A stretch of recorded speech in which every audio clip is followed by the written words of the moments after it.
कि दुनिया के अंदर हम ये बात करते हैं हुजूर से इश्क करो, हुजूर से इश्क करो, हुजूर से मोहब्बत करो, कि क्या माज़ अल्लाह हुजूर की मोहब्बत हम लोगों के दिलों पे थोप रहे हैं, जबरदस्ती लोगों को ये बात कर रहे हैं। अच्छी तरह याद रखें, हुजूर अकरम की जात है ही ऐसी जात कि जो उनको देख ले वो इश्क करने पे मजबूर हो जाए, जो उनको सुन ले मोहब्बत करने पे मजबूर हो जाए। मैं अहले इल्म की यहाँ एक बात उनकी तवज्जो चाहता हूँ। आप अंदाजा फरमाएं कि दुनिया में कोई इंसान ऐसा नहीं है कि जिसके बचपने को आप मिन्नो अन बयान कर सकें। अगर आप किसी को बयान करेंगे, मिसाल के तौर पर, कोई बुरा ना माने, मैं एक बात आपसे कहता हूँ, मिसाल के तौर पर ये बहुत बड़े पीर साहब हैं, आज ये इतनी संजीदगी से बैठते हैं, इतनी संजीदगी से चलते हैं, ये बहुत बड़े मुहद्दिस साहब हैं, ये बहुत बड़े मुकर्रिर साहब हैं, ये बहुत बड़े खतीब साहब हैं, ये बहुत बड़े अदीब साहब हैं। उठना इनका मोहताज, बैठना इनका मोहताज, खाना इनका मोहताज। खाना इतनी नजाकत से खाते हैं कि इनकी उंगलियों पर खाने के असर भी नजर नहीं आते।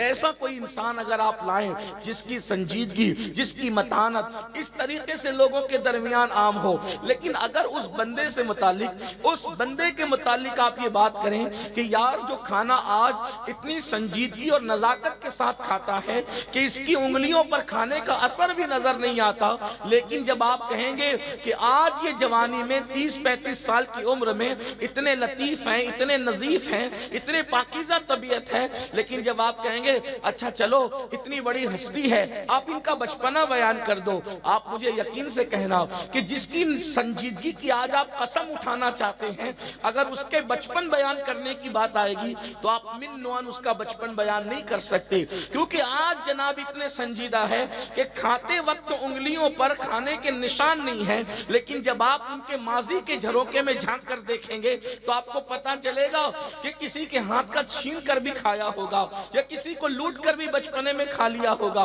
यानी बचपना जो है काबिले बयान नहीं होता, लेकिन कुर्बान जाएं अल्लाह अकबर, दुनिया का संजीदा से संजीदा इंसान, उसका बचपन काबिले बयान नहीं होता। वरना ले आए किसी को भी हकीकतों के कठेरे में खड़ा करके और उसके बचपन का जायजा पूरी संजीदगी के साथ ले, आपको कहीं ना कहीं काबिले एतराज बात नजर आएगी। इसलिए कि बचपना होता ही है बेहुदा। इंसान आमतौर पर जो है वो बचपने में शऊर नहीं रखता, मगर कुर्बान जाएं ऐसी हस्ती जिसके इश्क मोहब्बत की हम बात करते हैं, उनका बचपना इतना खूबसूरत था कि वल्लाह विलादत से लेकर के बचपने तक और बचपने से लेकर के जवानी तक और उसके बाद जिंदगी का एक एक लम्हा बयान करते चले जाएं, कोई इंसान उनके बचपने पर, उनकी विलादत पर, उनके मासूम बचपन पर कभी उंगली भी नहीं रख सकता।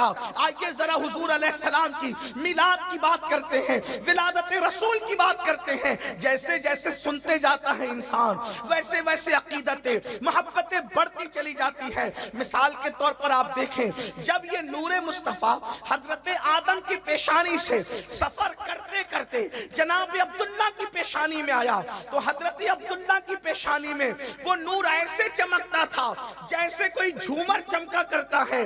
और मक्के के 200 खानदान अपनी बेटियां हजरत अब्दुल्ला के निकाह में देने के लिए तैयार थे। 200 खानदान अपनी बेटियों को जनाब अब्दुल्ला के निकाह में देने के लिए तैयार थे, मगर कुर्बान वो किस्मत तो कोई और लाया था, वो तो किसी और की किस्मत में था, वो तो किसी और के नसीब में था। वो नसीबे वाली खातून जिसके नसीबे में वो नूरे मोहम्मदी था, उसी को दुनिया तैयबा ताहिरा सैयदा आमिना खातून के नाम से जानता है। अल्लाह अकबर, दुनिया में माँ होने के एतबार से आमिना का मुकाबला दुनिया की कोई माँ नहीं कर सकती, इसलिए कि किसी ने कलीम को जन्म दिया, किसी ने खलील को जन्म दिया, किसी ने ईसा को जन्म दिया। आमिना तू वो है कि तेरी गोद में अल्लाह का महबूब आया। नाराए रिसालत। उनकी मिलाद की जब बात आती है तो सैयदा आमिना खुद कहती है, अब यहाँ थोड़ा आपकी तवज्जो चाहता हूँ, सैयदा आमिना खुद कहती है कि जब वो मेरे शिकम में आए, जब वो मेरे शिकम में आए, जब चलती थी, रास्ता चलती थी, शिकम में आने के बाद तो जिस कंकर पर मेरा पैर पड़ जाता था, ये अपने नबी का बचपन नहीं, अभी विलादत की बात हो रही है, अभी मौलूद पड़ी जा रही है। अल्लाह अकबर। हाँ, सैयदा फरमाती है कि जब मैं रास्ता चलती थी और कंकर मेरे कदमों के नीचे आते थे तो कंकर मेरे कदमों के नीचे मिसले मोम के नरम हो जाया करते थे। आपसे पूछना चाहता हूं, लोग ये समझते हैं कि 40 साल के बाद उनको नबूवत मिली। अगर नबूवत 40 साल के बाद मिली है तो आखिर ये किसका मौजज़ा था? आखिर ये किसके इरहासात थे कि जो माँ के कदमों के नीचे कंकरियों को मोम की तरह नरम कर रहे थे? गोया के रसूलुल्लाह का नूर कह रहा हो, अम्मी आज तेरे कदमों के नीचे कंकरी मोम हो रही है, मेरे आने के बाद मैं लोगों के दिलों को मोम कर दूंगा, लड़ने वालों को खत्म कर दूंगा। अल्लाह अकबर। लड़ने वालों की लड़ाइयों को खत्म कर दूंगा। सैयदा आमिना फरमाती है, थोड़ा हया के पर्दे में मिलाद शरीफ थोड़ा सुने, आपको पता चले अपना नबी कैसा है, अपने नबी की शान क्या है। अल्लाह अकबर। जो मेरे नबी को सच्चे दिल से सुन ले वो कहने पे मजबूर हो जाएगा, सबसे औला वो आला हमारा नबी, सबसे बाला वो आला हमारा नबी, अपने मौला का प्यारा हमारा नबी, दोनों आलम का दूल्हा हमारा नबी, सब चमक वाले उजलों में चमका किए, अंधे शीशों में चमका हमारा नबी। अल्लाह अकबर। बुझ गई जिसके आगे सभी मशाले, शम्मा वो लेकर आया हमारा नबी, जिसने टुकड़े किए हैं कमर के वो है नूरे वहदत का टुकड़ा हमारा नबी। हुस्न खाता है जिसके नमक की कसम वो मली है दिलारा हमारा नबी। कौन देता है देने को मुंह चाहिए, देने वाला है सच्चा हमारा नबी। सैयदा आमिना खातून रज़ी अल्लाह तबारक व तआला अन्हा फरमाती है कि जिस दिन वो मेरे शिकम में आए, जब बच्चा माँ के पेट में आता है, जब बच्चा माँ के पेट में आता है तो ये घर घर की कहानी, हर घर की कहानी, कोई बात में हया से हट करके नहीं करूंगा, लेकिन इतना सुने, औरतें कहती है तजुर्बा है, बच्चे वाले आप भी हम भी हैं, घर की कहानी कोई ऐसी बात नहीं। बच्चा माँ के पेट में आया, मतलियाँ शुरू, उल्टियाँ शुरू, कभी कुछ खाने को जी चाहे, कभी कुछ खाने को जी चाहे, बल्कि ऐसी खाओ खाओ मची होती है, औरतें तो मिट्टी तक खाने लगती है, ये हालात होती है। मेरे नबी की अम्मी कहती है जब वो मेरे शिकम में आए मुझे कुछ खाने को दिल नहीं चाहता था, ना मतलियां आती थी ना उल्टियां होती थी। अल्लाह अकबर। और औरतें जो पेट में बोझ महसूस करती है बच्चे की आमद के बाद, मुझे आखिरी वक्त तक कोई बोझ महसूस ही नहीं हुआ। ऐ आमिना ऐसा क्यों कर होगा? इसलिए कि तेरा शहजादा तो सबके बोझ उठाने के लिए आया है, माँ के लिए वो बोझ कैसे बन सकते हैं? और अल्लाह अकबर, जो दुनिया में खाने के मकसद से आए उनकी माओं को खाना खाना लगता है, लेकिन जो खाने नहीं पेट पे पत्थर बांध कर औरों को खिलाने आया हो वो माँ की मामला कैसे हो सकता है? मेरे इमाम कहते हैं आसमां खान, ज़मी खान, ज़माना मेहमान, साहिबे खाना लक़ब किसका है? तेरा तेरा। अल्लाह अकबर। एक वक्त ऐसा आया, सैयदा आमिना कहती है कभी मेरे ख्वाब में अब्दुल मुत्तलिब की हम शक्ल एक बुजुर्ग आए और आकर के फरमाया, आमिना आमिना तू मां बनने वाली। मुझे अब तक पता नहीं था कि मैं, क्योंकि मुझे ऐसी कोई निशानी नजर ही नहीं आती थी, कोई ऐसी निशानी नजर नहीं आती थी सिवाय एक के, और वो एक जो है मैं उसको तस्करा नहीं करता, लेकिन फरमाती है एक निशानी के कोई और निशानी नजर नहीं आती थी, ना बोझ है, ना मतली है, ना खाने पीने की कोई हाजत है, बस। तो मेरे ख्वाब में वो आए, अब्दुल मुत्तलिब की शक्ल से उनकी शक्ल मिलती थी। मैंने पूछा आप कहते हैं कि तेरे शिकम में नबियों का इमाम आया है, बुजुर्ग आप कौन है?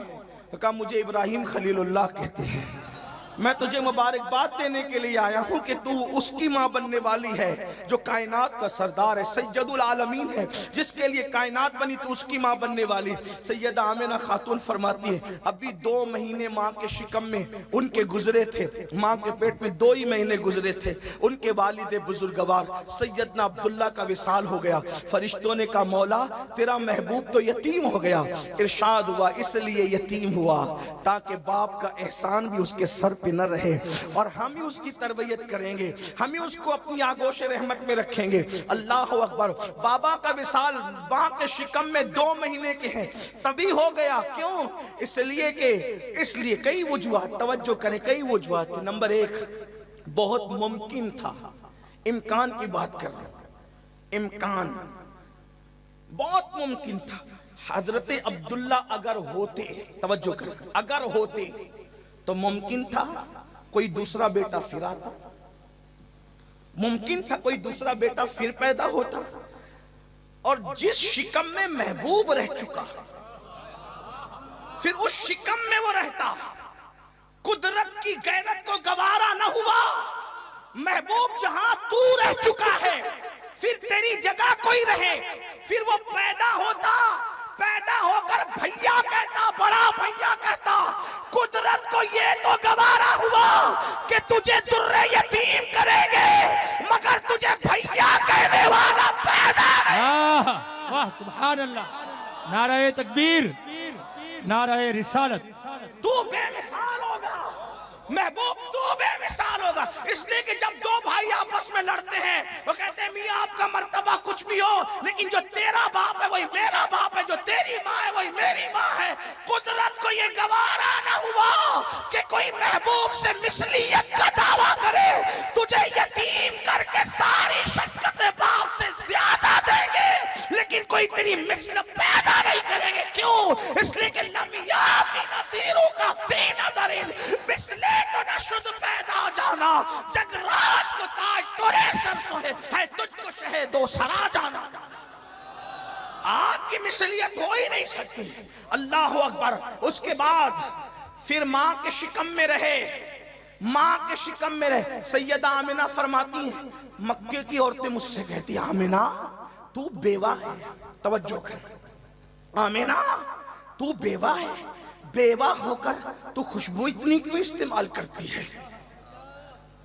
तेरे बदन से इतनी खुशबू, बेवा को इतनी खुशबू का इस्तेमाल नहीं करना चाहिए। औरतें तो फिर औरतें होती है। आमिना तू बेवा होकर इतनी खुशबू इस्तेमाल क्यों करती है? सैयदा आमिना ने कहा, अल्लाह की इज्जत की कसम, मैंने कभी खुशबू इस्तेमाल की ही नहीं। ये खुशबू तेरे जिस्म से आती कैसे है? तो मैंने कहा, जो मेरे शिकम में जलवगर है ये उसी बच्चे का कमाल है कि मेरा जिस्म महकता है। हालांकि डॉक्टर भी कहता है, साइंस भी कहती है, जब माँ के पेट में बच्चा आता है तो माँ के शिकम से एक अजीब किस्म की बदबू निकलने लगती है, बदबू पैदा होती है। उसकी कई वजूहात है, उसका तज़किरा यहाँ नहीं, अहले इल्म जानते हैं। अल्लाह अकबर। लेकिन यहाँ मुस्तफा करीम अपने नबी जिसका कलमा पढ़ते हो, माँ के शिकम में ये मकाम है। फिर उसके बाद कहा गया, फिर बहुत सी तफसील आती है, सरे शाम से, अल्लाह अकबर, जिसका इंतजार था।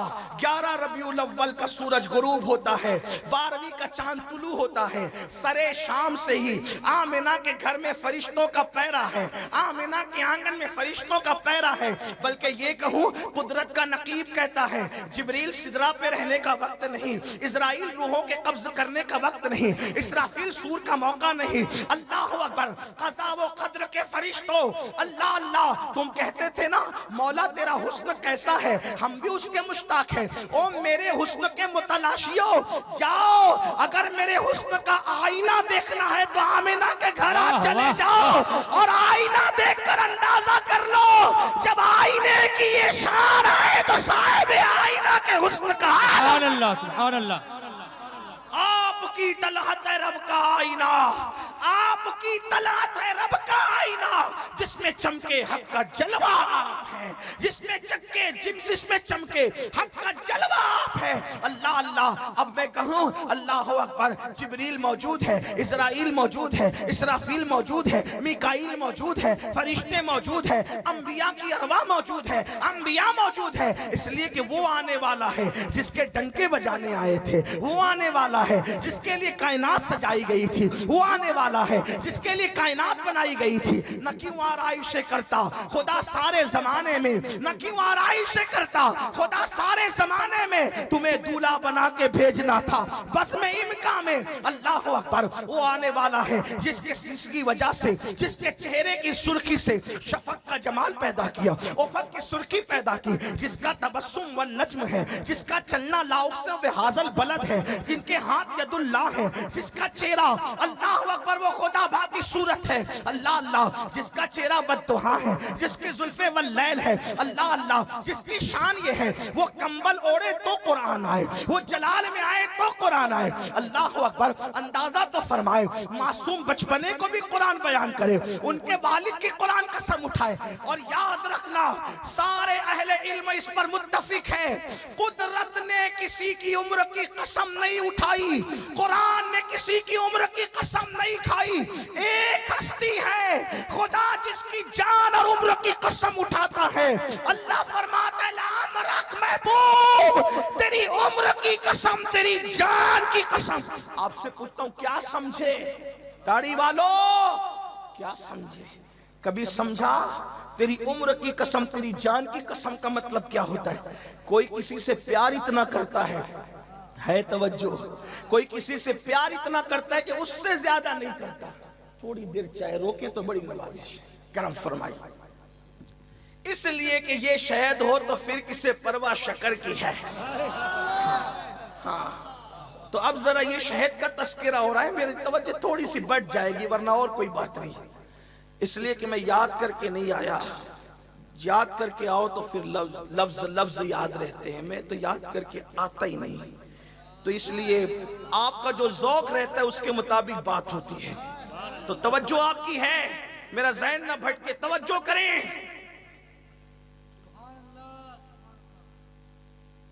अल्लाह के रसूल अलैहिस्सलातु व तस्लीम की उम्र की कसम उठाई गई, और किसने उठाई? अल्लाह ने। किसने कसम खाई? कुरान ने। क्या? तेरी जान की कसम, तेरी उम्र की कसम। क्यों जान की उम्र की कसम क्यों खाई जाती थी? एक बंदे के 4 बेटे, मिलाने के लिए, समझाने के लिए। 4 बेटों में एक बेटा ऐसा है, वो कहते हैं, बाप कहते हैं, ओ तेरी जान की कसम मेरे लाल। तो 4 में से 3 को यकीन होता है हमसे ज्यादा इसको चाहते हैं, है ना? कई दोस्त है 10, 12, 15, किसी दोस्त का हाथ पकड़ के यार तेरी जान की कसम है, तो क्या होता है? सबसे ज्यादा इसको चाहते हैं। कायनात नबूवत में, कायनात रिसालत में कमोबेश 1,24,000 या 2,24,000 थे, और कायनात की तो हद ही नहीं, 18,000 आलम है, इंसान के सिवा और भी कुछ है, और बहुत कुछ है, बहुत कुछ है, बहुत कुछ है। आप जर्रे जर्रे में कायनात बसी है, पूछिए। गैलेक्सी को तहकीक का दौर है, लोगों ने गैलेक्सियां देख ली है, लोगों ने सितारों की अंजुमन का सुराग लगा लिया है, ये सब कुछ लोग जानते हैं, सब लोगों को पता है। लोगों ने ऐसी ऐसी मशीनें इजाद कर ली, ऐसे ऐसे वास्ते और जरिए इजाद कर लिए, जो छुपी थी सबसे, आज वो सब पे आया हो गई, दुनिया मुट्ठी में हो गई लोगों के। अल्लाह अकबर, लोग मरीख पर बस्ती बसाने की बातें कर रहे हैं, चांद पर जाकर आ चुके, इसका दावा है। लेकिन आपसे पूछता हूं, मुझे बताओ मुसलमानों, जब कसम किसी की जान की खाई जाती है तो सोचा जाता है सबसे ज्यादा ये प्यारा है। कुदरत ने अंबिया बनाए, फरिश्ते बनाए, कायनात बनाई, किसी की जान की कसम नहीं उठाई। लेकिन जब आमिना के लाल की बारी आई तो कहा लामरक महबूब, तेरे जान की कसम, ताकि पता चले जितना तुझे चाहते हैं उतना किसी को नहीं, जितना बड़ा तू महबूब है उतना कोई नहीं। और लामरक का मतलब तेरी उम्र की कसम। तवज्जो, तेरी उम्र की कसम। उम्र की कसम का मतलब क्या हुआ? जिस दिन से तू पैदा हुआ और जब तक तू रहेगा, तेरे एक एक लम्हे की कसम। तवज्जो करें, उम्र का मतलब एक एक लम्हा।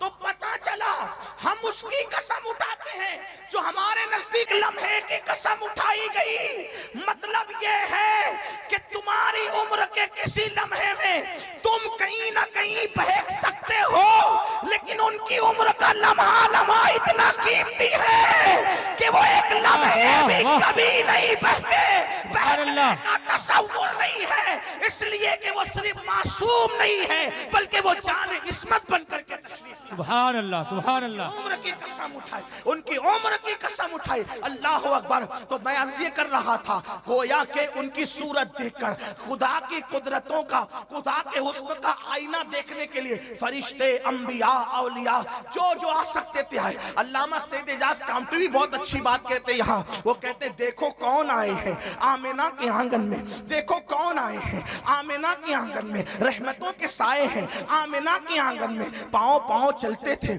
मुस्तफा, फरिश्तों ने अपने पर बिछाए हैं आमिना के आंगन में। एक अच्छे की खातिर, सबसे अच्छे की खातिर, एक अच्छे की खातिर, सबसे अच्छे की खातिर अच्छे अच्छे आए हैं आमिना के आंगन में, अच्छे अच्छे आए हैं आमिना के आंगन में। अल्लाह अकबर। अंदाजा तो फरमाए कि मेरे रबी की आमद आमद है, हुजूर की आमद आमद है। अब मैं मिलाद पढ़ रहा हूँ, मिलाद का वो लम्हा जिसको पढ़ते वक्त तो बुजुर्गान दीन अपने दिलों में मुरादें लिया करते थे और कहते थे जब ये वक्त बयान हो तो फिर जो मुराद लोगे अल्लाह वो मुराद पूरी फरमाएगा।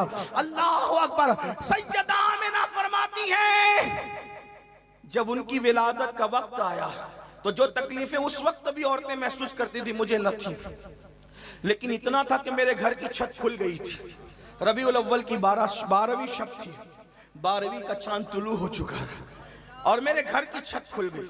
यहाँ अगर आप बुरा नहीं माने दाढ़ी वालों, दाढ़ी दाढ़ी है, दाढ़ी दाढ़ी दाढ़ी चले कोई भी, अगर बुरा नहीं मानो एक बात कहना चाहता हूं। आजकल स्कूल कॉलेज के कुछ बच्चे ज्योग्राफी साइंस से पता नहीं क्या क्या पढ़ के उन्हें दीन की समझ नहीं, तो वो गलती से किसी से कह सुन के कहते हैं हुजूर हमारी तरह। मैंने कहा पैदाइश में भी नहीं। मैंने कहा पैदाइश में भी नहीं। कहा कि क्यों? मैंने कहा अम्मी से पूछ, तू आया तो मां को ऐसे सताते सताते, मां से पूछ ऐसे सताते आया तू, ऐसी तकलीफ पहुंचाते आया कि एक लम्हे में वो मौत से करीब होती थी और एक लम्हे में जिंदगी के करीब होती। पैदाइश के झटके मौत और जिंदगी के करीब करते, कभी जिंदगी कभी मौत, कभी जिंदगी कभी मौत, कभी जिंदगी ये पैदाइश है। तो तुम आए तो मां को मारते मारते, मौत के करीब करते करते, और मेरे नबी आए। आमिना फरमाती है घर की छत खुल गई, सितारे मेरे सर तक आते थे और उससे आवाज आती थी अस्सलातु वस्सलामु अलैका या रसूल अल्लाह, अस्सलातु वस्सलामु अलैका या रसूल अल्लाह। फरमाती है मैं अकेली थी। ऐसे वक्त में मैंने सोचा काश कुछ औरतें होती तो मेरी मदद होती। ऐसा सोचना ही था कि अब्दे मुनाफ की बेटियों की शक्ल वाली मैंने खजूरों की तने की तरह ऊंची ऊंची औरतों को देखा, उनको देख के मैं डर गई। याद रखना आपने सबकी रिवायतें सुनी होगी, मैं आज उसकी रिवायतें पढ़ रहा हूं जो मेरे नबी की अम्मी जान है, जो नबी कायनात की जान है उसकी भी कोई जान है और वो है अम्मी जान। सब अपनी अम्मी को जान कहते हैं, जो मेरे नबी की अम्मी जान है, जो मेरे नबी की अम्मी जान है उसको अगर आप बुरा नहीं माने तो एक बात कहते, लोग ये सब फजीलतें पढ़ी ना जाए, इसलिए लोग ने एक शोशा छोड़ा। क्या छोड़ा? कहा वो तो काफिरा थी आमिना, तब उसकी रिवायत कैसे कबूल होगी? काफिर की रिवायत भी कोई कबूल होती है? मैंने कहा वाह वाह वाह, कलमा पढ़ने वालों तुम्हें शाबाशी देनी चाहिए। क्यों? क्योंकि तुम्हें काफिर कहने के लिए नबी का घर ही मिलता है। हाँ, अम्मी काफिर थी, अब्बा काफिर थे, दादा काफिर थे, यही कहने लगे हो।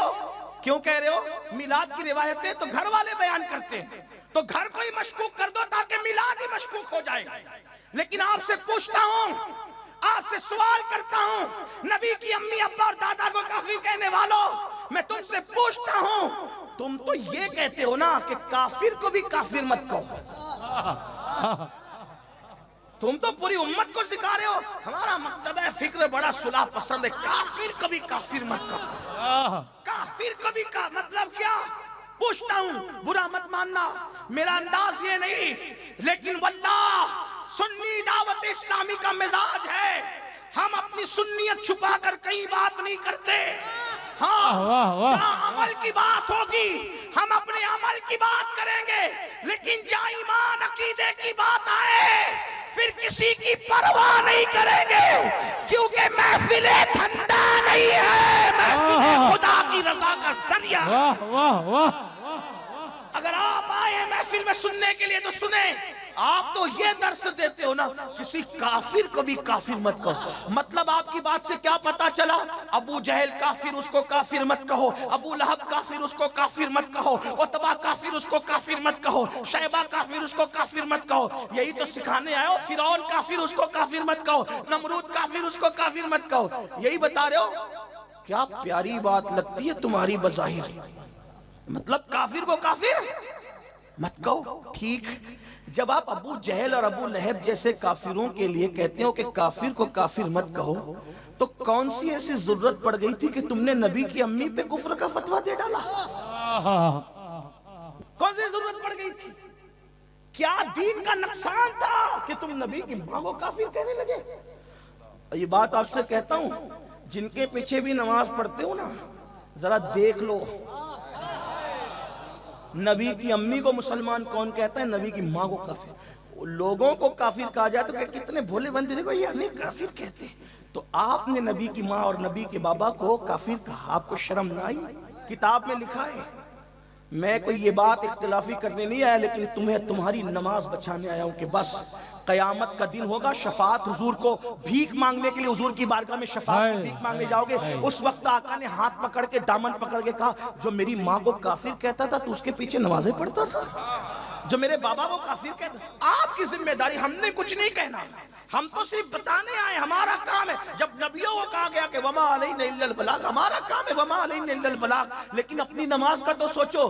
कहा गया है, मैं जिम्मेदार हूं, कहा गया है, लेकिन आपसे सिर्फ इतना कहना चाहता हूं मेरे भाई, मैं गुनहगार आदमी, अगर तुम मेरी माँ को गाली दो, देखो माँ की, बहन की, चच्ची की, चचा की, अब्बा की, अम्मी की जितनी भी गालियां हैं, ये सब गालियां छोटी है। दुनिया में सबसे बड़ी गाली है काफिर, बल्कि इतनी बड़ी गाली है कि आज के काफिर भी अपने लिए काफिर सुनना पसंद नहीं करते। इतनी बड़ी गाली है।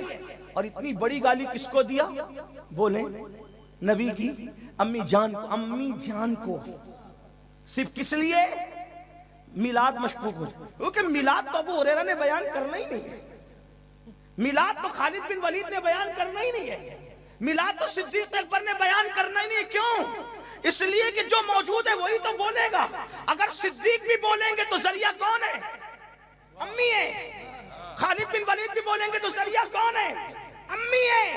लेकिन माँ को ही मशकूक कर दो, माँ जितना मिलाद जानती है कोई नहीं जानती। बेशक बेशक। माँ को काफिर कह दो, मिलाद खत्म। लेकिन आपसे पूछना चाहता हूं मुसलमानों, अभी मैं किसी मकतबे फिक्र की बात नहीं कर रहा हूं। मेरे नजदीक मकतबे फिक्र की अहमियत नहीं है, मेरे नजदीक मकतबे इश्क की बात है, क्योंकि मेरा मसलक मकतबा नहीं है, मेरा मसलक मकदा है। मकदा मकतबा कोई भी खोल के बंद करता है, न मकदे खुले जाते हैं न मकदे बंद किए जाते हैं। मेरा पूरा मसलक मसलक इश्क व मोहब्बत है, और हम मकदा इश्क की बात करते हैं। सारे मकतबे फिक्र 1857 के बाद खुले, लेकिन हमारा मसलक सुफ़ा के चबूतरे से वाह वाह वाह वाह, वो मकदा इश्क है। इसलिए मैं आपसे पूछना चाहता हूं, आपके ईमान और अकीदे को कि कसम देकर आपसे मुझे बताओ, नबी ने तुम्हारी माओ को इज्जत दी, इतनी इज्जत दी कि फरमाया तुम्हारी जन्नत तुम्हारे माओ के कदमों के नीचे है। बेशक। उम्मतियों, तुमने यही सिला दिया नबी को कि जिसने तुम्हारी माँ के कदमों के नीचे जन्नत समेट के रख दी। बेनमाजी माँ है तो भी उसके कदमों के नीचे जन्नत है, क्योंकि नबी ने फरमाया। बेशक। बेपर्दा माँ है तो उसके कदमों के नीचे भी जन्नत है। माँ की अजमत अमल की वजह से, माँ की अजमत माँ होने की वजह से है। लेकिन पूछता हूँ जरा बताओ, जिसने हमारी माँ के कदमों के नीचे जन्नत रख दी, उस नबी की अम्मी को इतनी गंदी गाली दी जाएगी और उसके बाद मुसलमान चुप रहेंगे?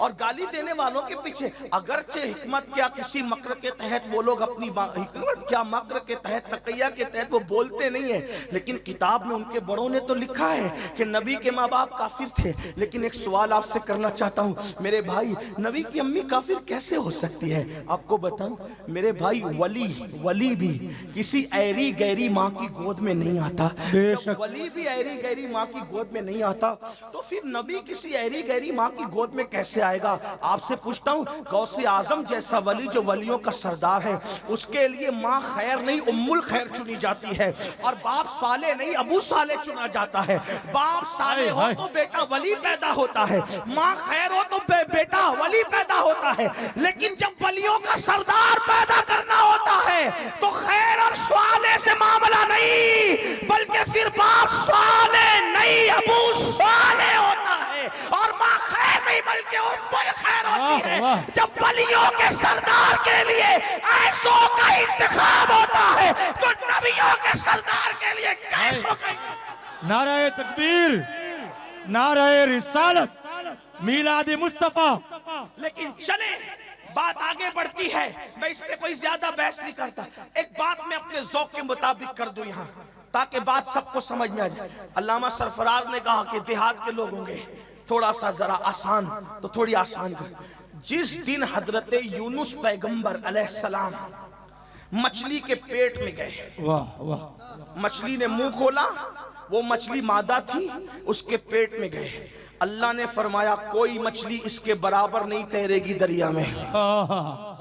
मेरी आदत नहीं कि आपसे कहूं कि बोलो सुभान अल्लाह, नहीं मेरी आदत नहीं। आपका इश्क अगर कहता है इजाजत देता है तो कहें, और अगर थोड़ा मिंबर वाले भी अगर उनको बात समझ में आती है कि मैं सही कह रहा हूं, हाँ, ये जबरदस्ती की बात नहीं, अगर बात समझ में आती है तो वरना खामोश रहना बेहतर है। ठीक, कुदरत की तरफ से ऐलान हुआ कोई मछली इसके बराबर नहीं तैरेगी, क्योंकि इसमें मेरा नबी जलवागर है। कोई नर इसके ऊपर नहीं आएगा, क्योंकि इसमें मेरा नबी जलवागर है। और फिर ऐलान करवाया, इमाम गजाली लिखते हैं कि अल्लाह अकबर, यूसुफ अलैहिस्सलाम का भेड़िया, यूसुफ अलैहिस्सलाम का भेड़िया, असहाबे कहफ की बिल्ली, असहाबे कहफ का कुत्ता, इस तरीके से तफसील आती है। असहाबे कहफ का कुत्ता, याकूब अलैहिस्सलाम और यूसुफ अलैहिस्सलाम का वो भेड़िया जिसने कलाम किया, उसका जिक्र जनाबे इमाम गजाली ने तफसीर सूरह यूसुफ में लिखा कि वो ये लोग सब जन्नत में जाएंगे। मतलब कुत्ता साबे कहफ का, भेड़िया यूसुफ अलैहिस्सलाम का। उसी के साथ फरमाया यूनुस अलैहिस्सलाम की मछली भी जन्नत में जाएगी।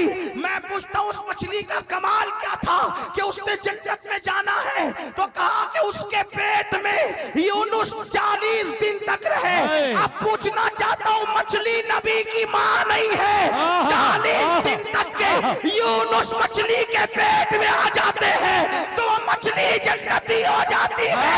जिसके पेट में 9 महीने तक आमिना का लाल सैयदुल आलमीन रहे, वो आमिना जन्नती नहीं तो जन्नत में कौन जाए? नाराए तकबीर, नाराए रिसालत, नाराए हैदरी, मिलादुन नबी, नाराए हैदरी।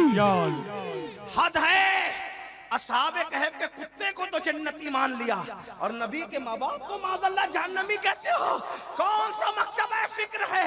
इसलिए मेरी गुजारिश है, आज उम्मत को मकतबा फिक्र की नहीं, मैं कहते हैं इश्क की जरूरत है, मसलक इश्क और मोहब्बत की जरूरत है। तो अर्ज ये कर रहा था, हजरत सैयदा आमिना खातून कहती है मुझे ध्यान हुआ कोई औरत मदद के लिए होती तो अच्छा। कई रिवायतें हैं, देखो रिवायतें कई होती है, पढ़ना वही होता है जो अपना जौक होता है, लेकिन ये सब पढ़ी हुई है मेरे भाई समझदार, हाँ सब पढ़ी हुई है, पढ़ के आए हैं, याद करके नहीं है लेकिन पढ़ा जरूर है।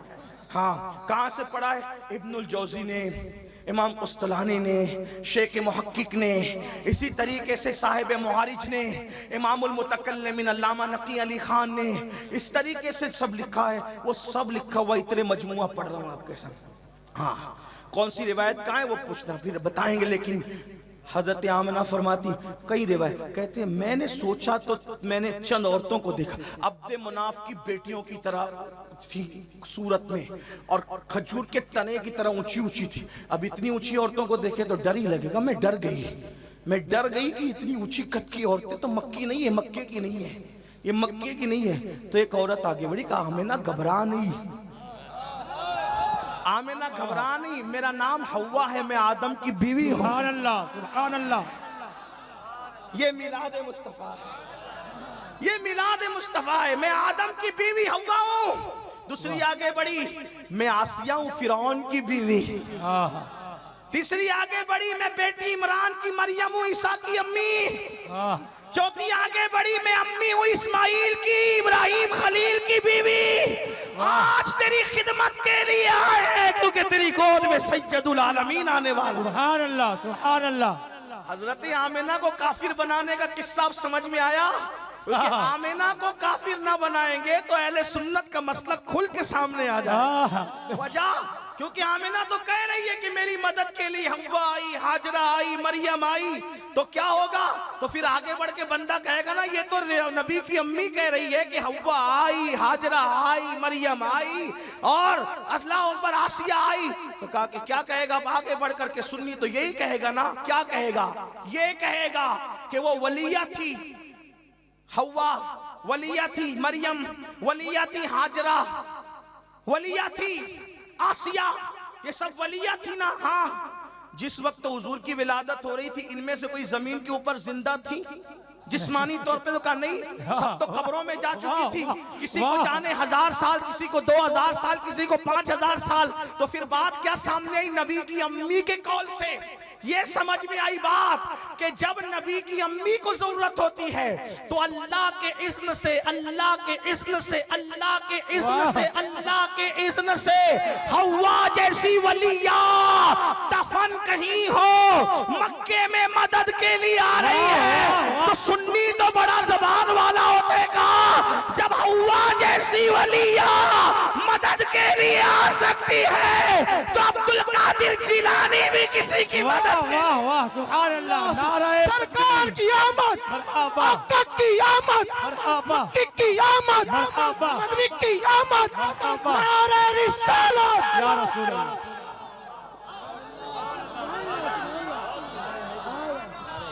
नारे हैदरी।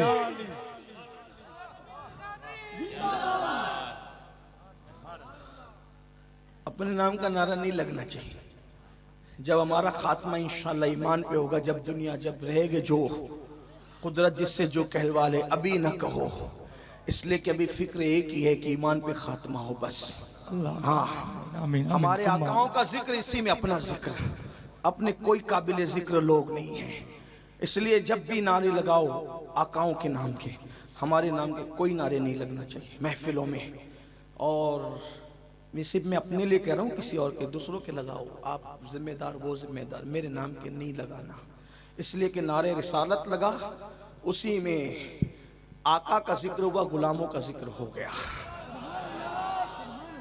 खुलफाए राशिदीन के नारे लगे, आकाओं का जिक्र, हमारा नाम गुलामों का आ गया। गौस पाक का नारा लग गया, हमारा नाम आ गया, उसी के अंदर गुलामों का आका आका नाम जिक्र हो गया, बस अपनी बात खत्म। अहले बैत का नारा लगा, नारे हैदरी लगाया, हमारा जिक्र उसमें खुद ब खुद गुलामों का आका के साथ आ गया। हमारी कोई औकात नहीं, कोई हैसियत नहीं, इसका ख्याल रखना। मैं हर महफिल में जहाँ जहाँ मेरा ख्याल आता है मैं लोगों से कह देता हूँ, इसलिए कि डर लगता है।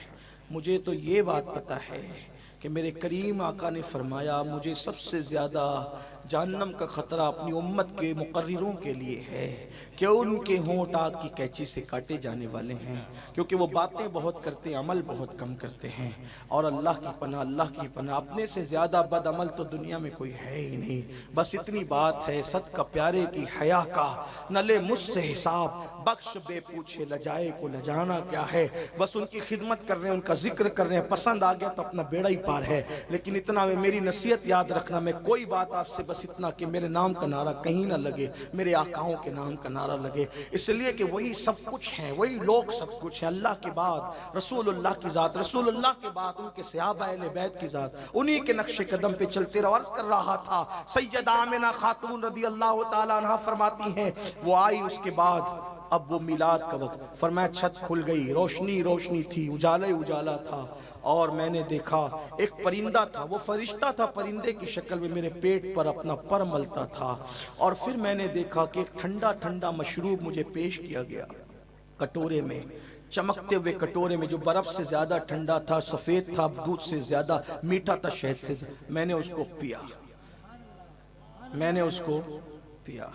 हजरत मरियम विलादत ईसा के मौके पे कहती है, आज से पहले मैं मर क्यों न गई, हैं? इतनी तकलीफ उठाई, कहती है आज से पहले मैं मर क्यों न गई। ये उनके जुमले कह रहा हूं, जब हम कहेंगे तो ये नहीं कहेंगे, उन्होंने अपने लिए कहा। और मैं भूली बिसरी क्यों ना हो गई। हजरत ईसा भी शान वाले नबी, पूरी मिलाद अल्लाह ने उनकी कुरान में बयान फरमाई, लेकिन कुर्बान वहां ईसा की अम्मी कहती है मैं मर क्यों न गई, और यहाँ मेरे आका की अम्मी, अम्मी जान, सुभान अल्लाह, सुभान अल्लाह, अम्मी जान, वक्त आ जाए तो खिदमत के लिए, तवज्जो खिदमत के लिए ये मुकद्दस खवातीन आती हैं, और उसके बाद ठंडा ठंडा मीठा मीठा मशरूब पिलाया जाता है, जिसको उसको आप अपनी जबान में गुजराती में शरबत कह लें, उर्दू में शरबत कह लें। हुजूर की अम्मी को पिलाया जा रहा है। फरमाती मैंने उसको पिया तो मेरी सारी वहशत, वो जो सब माहौल था ना फरिश्तों का, सारी वहशत मेरी दूर हो गई, मेरी वहशत दूर हुई। फिर मुझसे नूर चमका, मुझसे नूर चमका, उस नूर की रोशनी इतनी थी, तवज्जो करो, मुझसे नूर चमका, उस नूर की रोशनी इतनी थी कि उस नूर की रोशनी में मैंने मक्के में बैठे बैठे मुल्क शाम के महल्लात देखे। वाह, सुभान अल्लाह, सुभान अल्लाह। ये मिलाद है, और हर तरफ से सदा आती थी अस्सलातु वस्सलामु अलैका या रसूल। हजरत अब्दुल मुत्तलिब, जिनको भी काफिर कहा गया, उनका भी किस्सा यही है। अब्दुल मुत्तलिब कहते हैं जिस दिन हुजूर पैदा हुए तो मैंने देखा काबा झूम रहा, आमिना के घर की तरफ झुक रहा। आमिना के, उन्होंने आमिना के घर का नाम लिया, उन्होंने तो कोए मरवा का नाम लिया, मरवा की तरफ झुक रहा था, लेकिन मरवा ही के पास हजरत आमिना का घर था। आगरा कहो ताजमहल कहो एक ही बात है ना, आगरा कहो ताजमहल को एक ही बात है। मरवा की तरफ झुक रहा था, मरवा की तरफ झुक रहा था। मैंने देखा कि झुक रहा था, जब देखा तो आवाज आ रही थी अस्सलातु वस्सलामु अलैका या रसूल अल्लाह। सारे बुत औंधे मुंह पड़ गए थे, बुत गिर गए थे। अल्लाह अकबर, जितने बादशाह दुनिया में थे सबके तख्त औंधे हो गए थे। वो दिन भर बात नहीं कर सके जिस दिन हुजूर की विलादत हुई। तख्त औंधे क्यों हो गए थे? इसलिए औंधे हो गए थे कि जो इस कायनात का सच्चा बादशाह है उसका ज़हूर हो गया है, अब किसी की बादशाहत नहीं है। बुताओंदे मुंह, सुबह का उजाला और मिलाद हो रही तो कैसे, रात कहती है मेरे अंदर महबूब, दिन कहता मेरे अंदर महबूब। अल्लाह अकबर। फिर क्या हो रहा था, कुदरत अगर रात को भेजती तो दिन महरूम रहता, दिन को भेजती तो रात। तो इस तरीके से वक्त मुकर्रर किया गया, वक्त इस तरीके से मुकर्रर किया गया। रात जा रही होगी, उसका कुछ हिस्सा बाकी होगा, सुबह कुछ आ रही होगी, उसका कुछ हिस्सा शामिल होगा। वो वक्त कौन सा होगा? सुबह सादिक का वक्त होगा। अब जरा तवज्जो करना, इसमें हिकमत क्या है। नबी जुमा को पैदा नहीं हुए, नबी जुमेरात को पैदा नहीं हुए, नबी पैदा हुए उस दिन जिस दिन की उस वक्त तक कोई फजीलत बयान नहीं की गई थी, वो दिन था पीर का। अगर जुमा को पैदा होते तो आजकल का कोई मुकर्रिर कहता जुमा की बरकत से नबी फजीलत वाले हो गए, जुमेरात की बरकत से नबी फजीलत वाले हो गए। कुदरत का फैसला है, उस दिन पैदा करेंगे जिसकी कोई फजीलत उस वक्त तक नहीं होगी, ताकि दुनिया को पता चले दिन की वजह से तुझे फजीलत नहीं है, तेरी वजह से पीर को फजीलत है। सुभान अल्लाह, सुभान अल्लाह। रमजान शरीफ में पैदा नहीं करेंगे, रमजान में पैदा होते, जो शाबान में पैदा होते, रजब में पैदा होते, ये सारे बरकत वाले महीने जिलहज्जा में पैदा होते, तो ये सारा बरकत वाले हुर्मत वाला ये महीना जिलहज्जा का कुदरत ने कहा नहीं, इन 4 हुर्मत वालों में पैदा नहीं करेंगे, रबीउल अव्वल में पैदा करेंगे, ताकि दुनिया को पता चले तू महीनों से इज्जत नहीं पाता, महीना तेरी वजह से इज्जत पाता।